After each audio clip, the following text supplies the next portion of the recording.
influential people. Right? Pretty good, right? This is a good logo too. I wish I had the crown on top of it.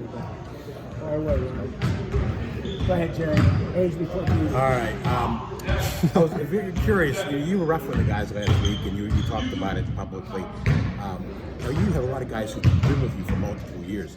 Could you or any coach have done that with a team that you didn't know as well? Like 2 years ago, your team. I don't really think I was rough. I was a lamb compared to how I used to be. But the question, to answer your question, is you have to have relationships in order to tell the truth. If you don't have relationships, even when you do nowadays, they don't like it. But like, we're all on the same ship. Right? We're all on the same side. So my job is to make sure they get what they deserve out of this, not to make sure that I tell them how great they are. Keith, obviously, since you saw Richmond last, they've been on a roll. What's impressed you? How do you try to slow them down? So if you look at their numbers, other than Dayton, they have the best numbers in the league, both offensively and defensively. Now, I will tell you this. If you look at the top 8 teams in the league, or the perceived top 8 teams in the league, Dayton has 10 wins, Richmond has 5 wins, we have 5 wins, and then nobody has more than 3. So, like, in my mind, that means we can play with anybody in the league. So to slow them down, you know, they're playing at the second fastest pace in the league, which people would have thought running the Princeton system you wouldn't. So you have to be able to stop them in transition first. That's make sure the ball doesn't get into the post and you get hurt, and then thirdly, cover the Princeton action.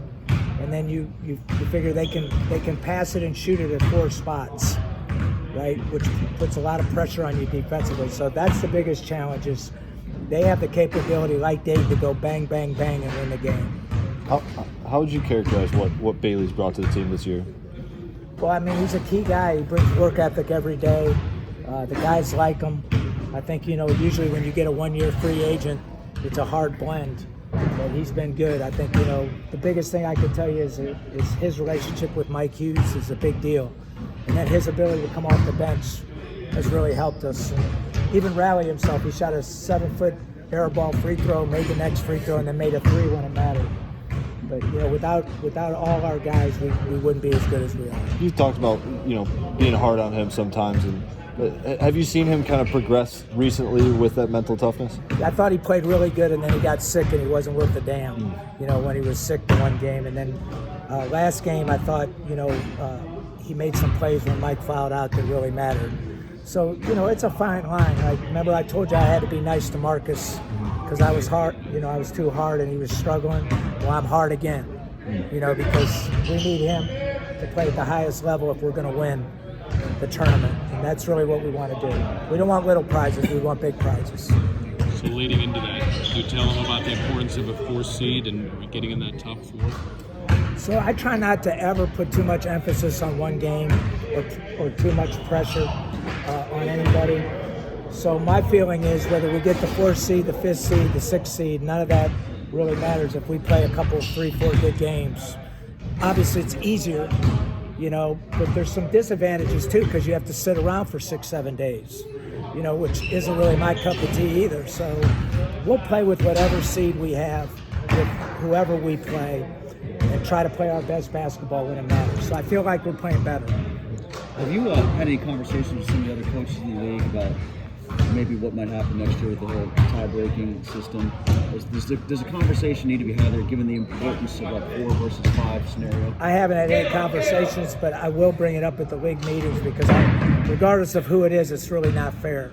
So when you think about it, let's use us for example. We played Dayton twice, so we already get 2 losses against the number 3 team in the country, and St. Bonaventure plays them once, so they only get 1 loss against the number 3 team in the country. And then when we're tied, right, head up tied with them, and we split, that becomes the number 1 tiebreaker. So really we get penalized twice.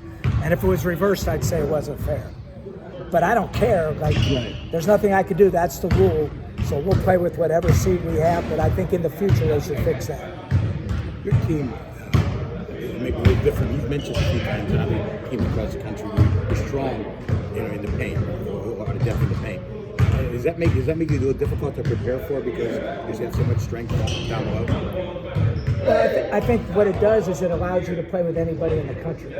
So my first couple years at Akron, we had really good post guys, but they were 6'6", 6'7", and we had trouble with high majors because they were a little small. And then we got Zeke Marshall and Pat Forsythe and Big Dog and Mike and those guys, and we were bigger, and now we can play with anybody in the country. So the good thing for us is we've shown we can play against good teams.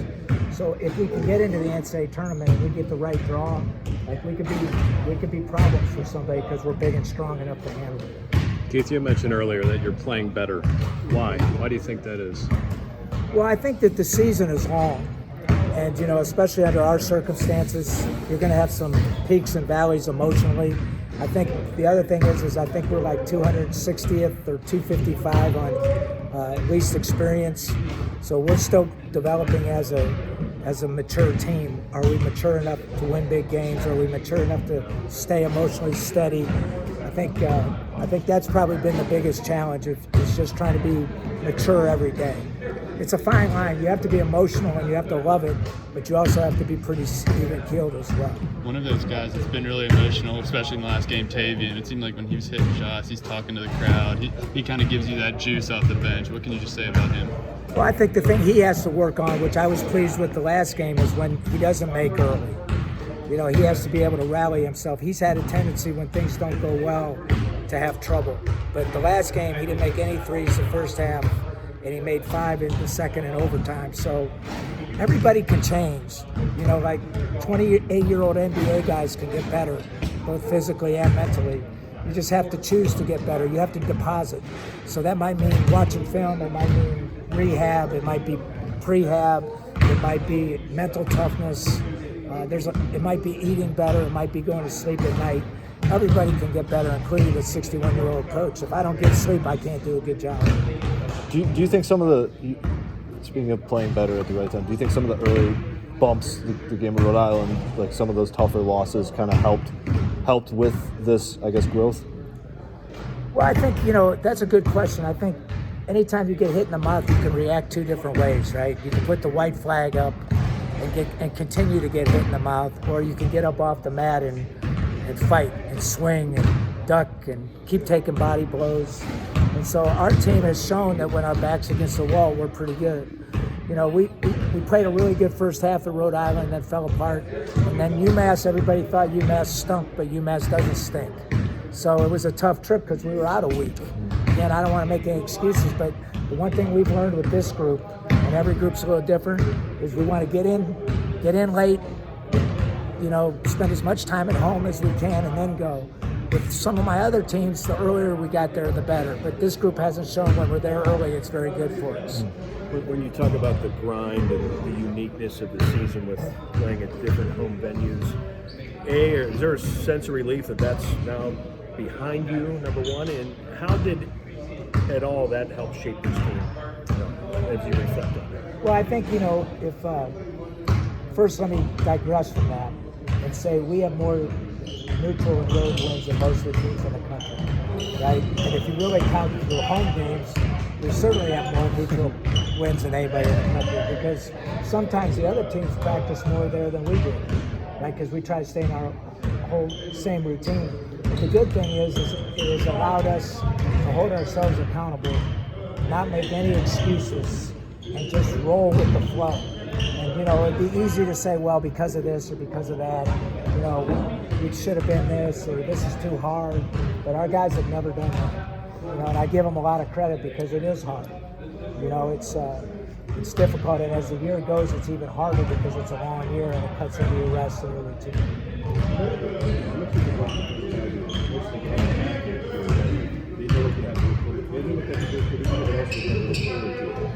Well, they had, you can look at that 2 ways. They've got me to look forward to.